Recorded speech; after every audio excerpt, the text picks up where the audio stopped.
Hello students, welcome to my class Pooja maths hub.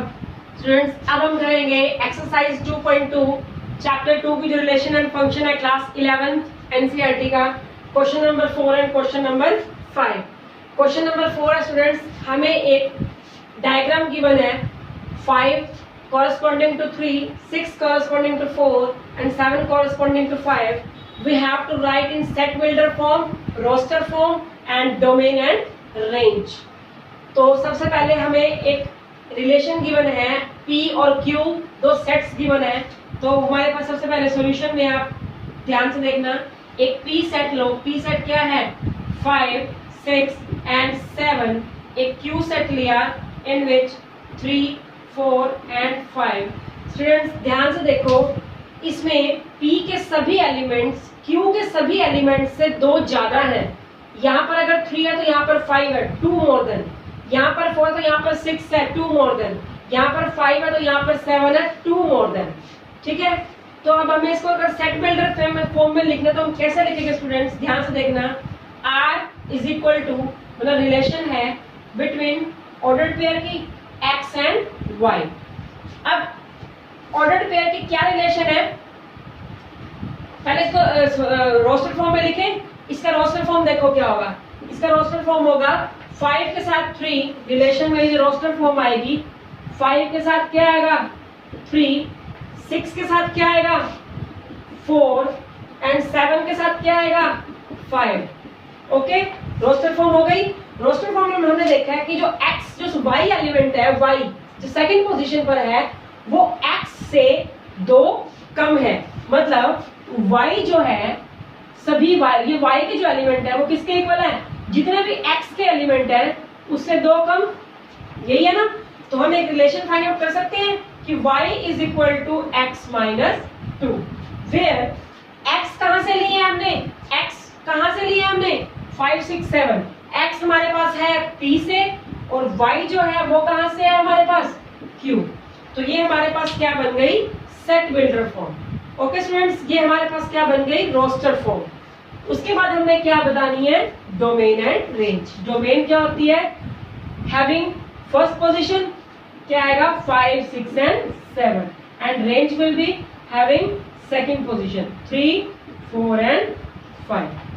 Okay, now have a look on question number 5, which is most important and it's very easy also. A set given है A 1, 2, 3, 4, 6।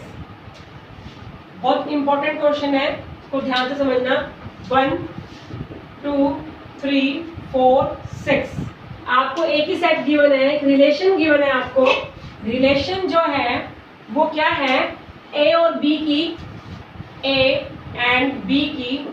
और ध्यान रखना A और B दोनों ही element A से लेने हैं। मतलब दोनों ही एलिमेंट हमारे पास दो डिफरेंट सेट नहीं है, दोनों के दोनों जो है वो कहां से लेने हैं? A से लेने हैं।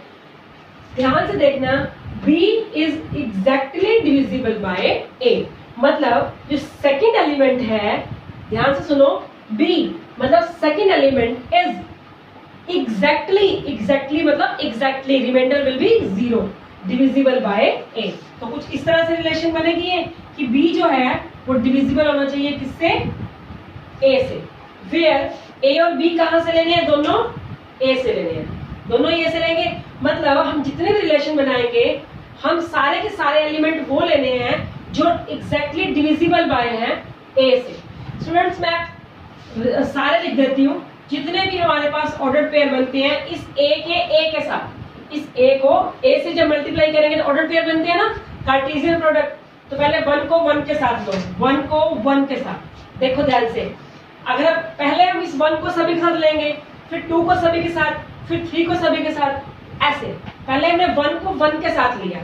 ध्यान से देखना, 1 को 2 के साथ, 1 को 3 के साथ, 1 को 4 के साथ, 1 को 5 के साथ और 1 को 6 के साथ। अब हमें क्या देखना है कि जो सेकंड एलिमेंट है B वो फर्स्ट एलिमेंट A से डिवाइड होना चाहिए। यस, 1 को 1 से, ये वाला एलिमेंट 1 को 1 से डिवाइड किया। यस, 2 भी 1 से डिवाइड हो रहा है, 3 भी 1 से डिवाइड हो रहा है।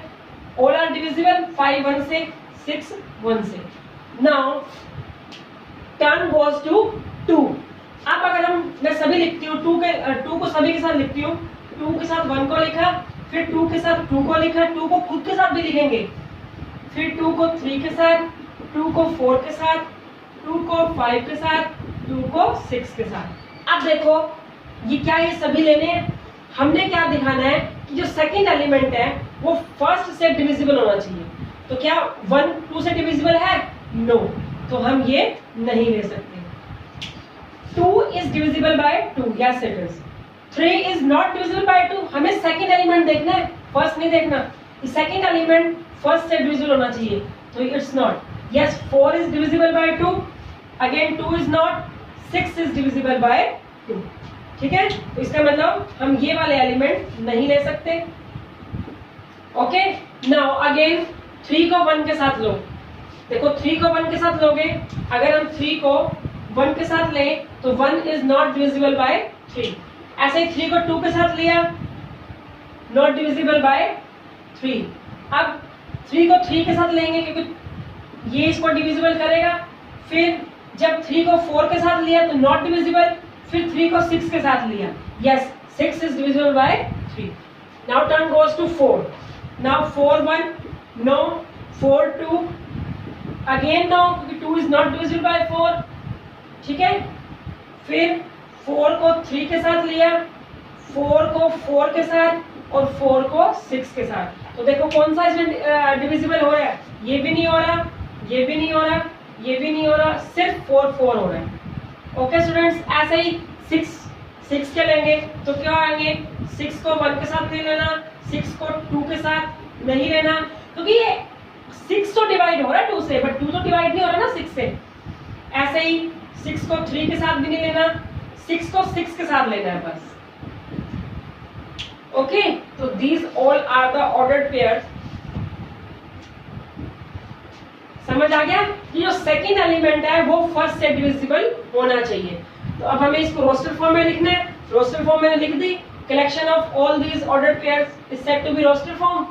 Second domain of R, yes domain is equal to first element 1 2 3 4 and 6 and range is second element 1 2 3 4 5 1 2 3 4 5 and 6 also and 2 4 आ गया, yes।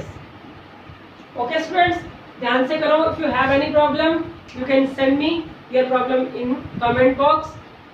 फिर से बोल रही हूँ, लाइक कमेंट करना मत भूलिएगा। Thank you so much.